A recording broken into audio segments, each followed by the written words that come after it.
nga pala yung pinakauna kong vlog. Ito yung vlog ko for this 2025 setup, guitar setup. Ito yung rig rundown ko ngayong 2025. Magsisimula tayo sa kung saan from guitar papunta dun sa junction box, tapos pupunta dun sa noise gate, and then pupunta dito sa flanger, pupunta rito ngayon sa may chorus, and then pupunta rito sa switcher. Yung switcher meron siyang dalawang channel. Ito yung clean tone, ito yung drive section ko. Sa clean tone, andun makikita niyo sa pinakailalim nun, meron dun clean boost, always on siya. Nakakatulong siya sa pick attack para mas madali ka makapag-strum, hindi ka ganong hirap. Tsaka tapos yung chorus. And then yung sa drive section ko, magsisimula dito sa Pogo Love Overdrive, papunta doon sa DS1, tapos sa Hyper Metal, and then balik dito. Yung out neto dadaan dito sa Mini Universe, then pupunta rito ngayon sa Zoom. Then after ng Zoom, pupunta dun sa Tank G, and then out papuntang mixer. Ipapaliwanag ko yung bawat isa. So ang first pedal ko from junction box pupunta dito sa noise gate. Always on siya kasi may mga noise na nanggagaling dito sa gitara ko. So kailangan mawala siya. I-on ko lang.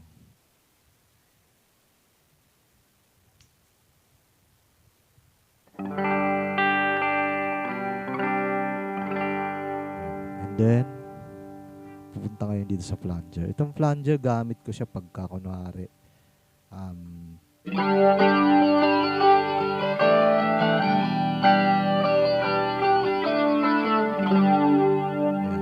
yung gamit ko sa kanya.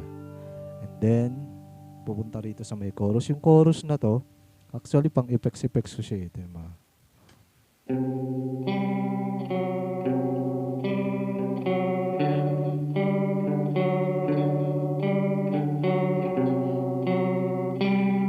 pang effects ko lang siya. Kunwari gusto kong lagyan ng effects yung isang kanta, nandyan lang siya.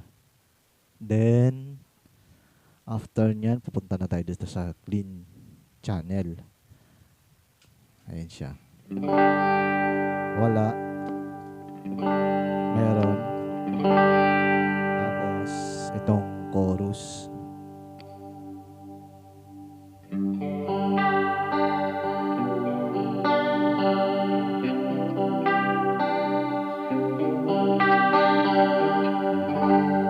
Okay. And then punta naman tayo dito sa drive channel.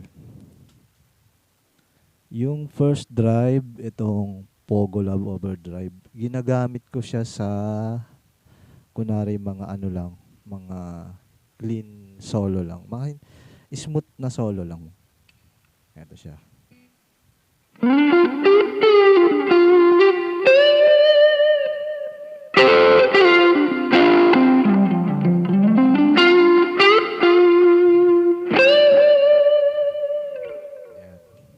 Doon ko siya ginagamit. Tapos tong DS1, modified siya eh.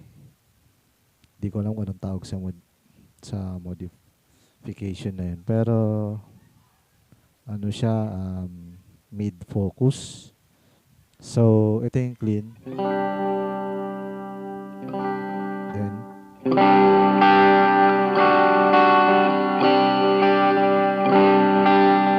ano yun natin dito sa kabilang clean. Tapos pupunta kayo dito sa may DS1.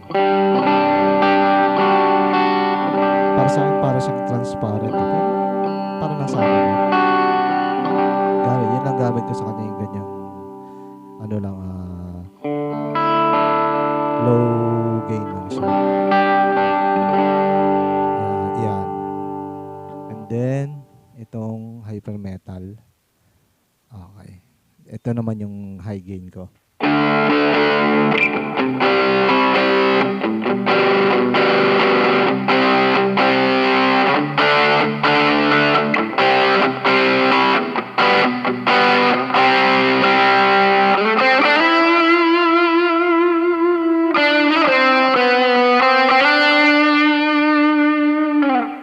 And then, binuboost ko siya ng Pogo Lab Overdrive.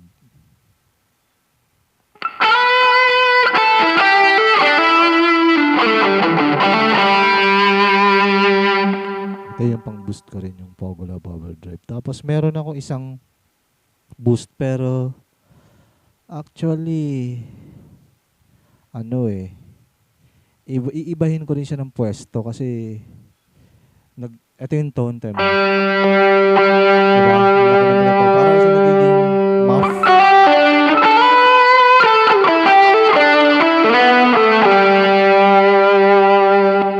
Kaya babaguhin ko siya ng pwesto. Yung hyper metal, actually, minodify ni Jerry Gonzalez yun, yung JG Crafton, shoutout niya pala. Yan dalawa, siya yung nag-modified niyan. Itong nilagyan niya ng mid control. Tapos naging hunking tone niya lalo pagka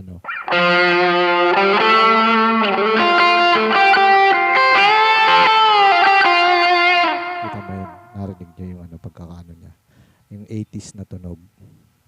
So, after ng drive, pupunta tayo dito sa mini universe. Ang ko rito, ang gamit ko rito, ganito.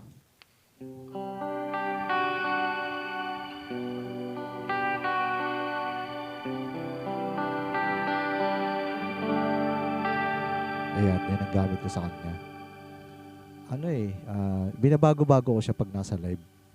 Kasi minsan, pagka nag-aanuhan na, pagka talagang malakas na yung tugtog, medyo lumulubog siya, medyo tinataas ko siya pag gano'n.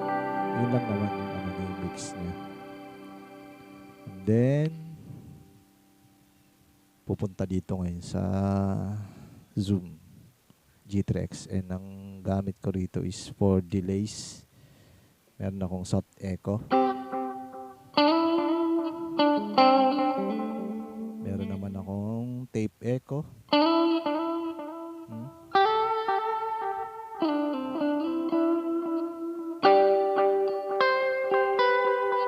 Yan, pinagsasabay ko siya.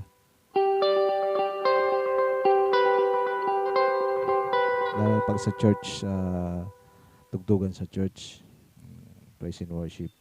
Yan nga. Tapos meron akong, ito'y ginamit ko siya nung solo ng Hosanna. Pag kinuha kasi namin siya nung Sunday sa G kasi male yung kakanta. Lalaki yung song leader, so ginamit ko siya dito.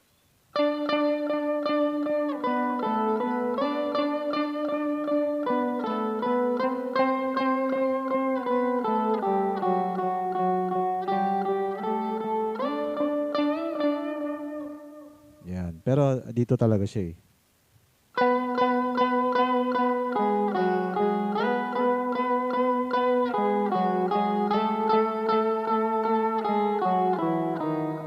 Ayan siya.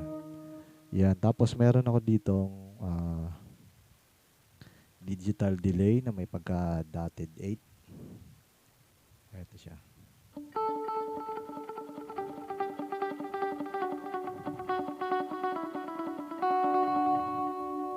Ayan siya, may pagka-dotted 8 siya. And then, after nyan, pupunta tayo dito sa Tank G. Ang gamit ko naman dito sa Tank G, ito yung reverb. Reverb tsaka cab sim. Yung preamp ko dito ginagamit sa Zoom. Kasi parang medyo naninipisan ako sa preamp nung mas manipis yung preamp nung Tank G. Ito yung kunwari yung mga tugtog na hindi masyadong kagat yung reverb. Tapos yung pangalawang settings.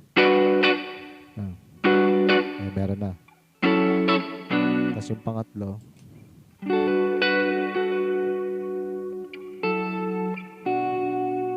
Then yung pang-apat.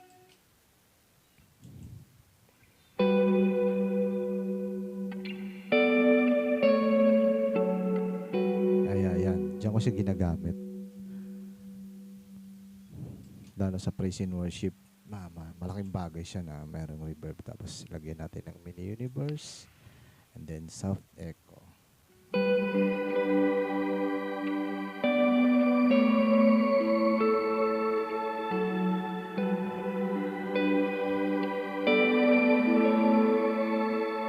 So guys, standby sa next video natin.